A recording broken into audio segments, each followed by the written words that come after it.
एगो चांद धरती पाबा एगो आसमान में, एगो चांद धरती पाबा एगो आसमान में, दुई एगो चांद बाटे दुनिया जहान में। बानी सबसे झकास हम अपना क्लास में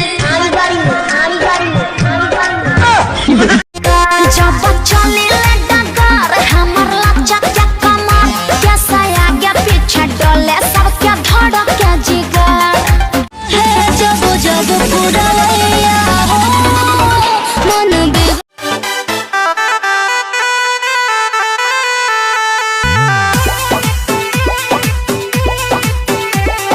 चार छक मार के दिमाग को सुध हो सुना पवन विजयो के दुख बुझा प्यारी, हम न चाहत कभी याद राजा साड़ी सतारी, हम न चाहत कभी याद राजा साड़ी सतारी। रे दिल्ली गुजरात बॉम्बे गोवा चाहे झाझा जाए के बात जाई रोकब ना रे राजा। अंतर मंतर जादू जंतर तो न कसे कि पिया मोरा जाहू जनी कोला पतिया उहा सबतिया बसेले कि पिया मोरा जाहू जनी कोला पतिया उहा सब। अरे मन करे छोड़ दी काजल पढ़ाई होला ये सकूत में बहुत लड़ाई धक्के कोनो गड्ढा खींच ले बाटू पटा हमर दिहुआ डरा देले बा तहरा रखिया के गजराया ना झागा आई हो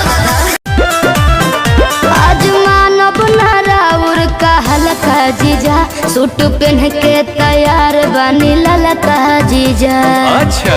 ठीक बा ए जीजा जी सुना जौन कहबू खाए के साली, डूब के निकल डॉल्फिन जैसन तोरा ओठ के सवाद नमकीन जैसन आके नाच रे पतर की नगीन जैसन आके नाच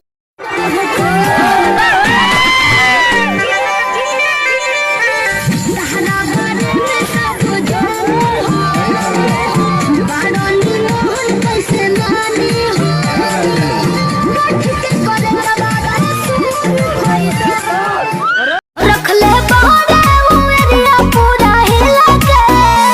मोर सैया मोर सैया मोर सैया रंगा बाज पटना जिला के हमर सैया रंगा बाज पटना जिला के बुझल। दाल भात रहनी बनौले हम शाम के धनिया के चटनी अचार रहे आम के झूठ हूँ के बोले खाती मौका पहिले हो बलम तर करिया खाती मुँह अपन चोखा कइले हो बलम तर तू ऐसन सवाद कहीं पहिबू ना बबुआ के खुश करके है जाइबू ना अरे हरा में दोबारा फिर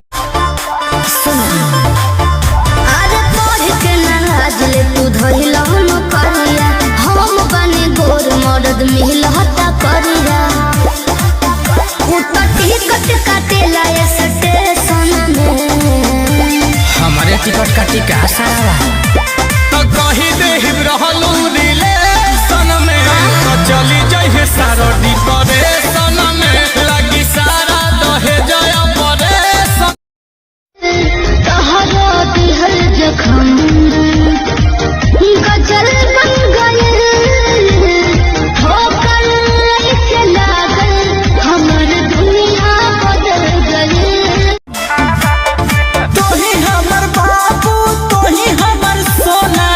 तोरे में बसो है परान अब हियो कोठावा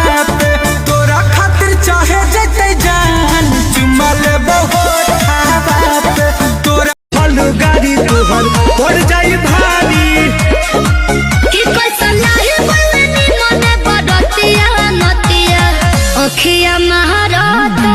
कि बेरी बेरी बबरी झारता है नतिया अखिया महारता कि बेरी बेरी बबरी झारता जानो लागत जड़बा थर थर कांपत हाड़बा जीत हो गई मेरी की हम तो हर तू हमार हो जा अच्छा हो तू ही लभर के नमोर हो जा पिया के सारी तबाड़े नारी रखेले हमसे दूरी हो लव यू बोला तारो जी हथवा के मोरा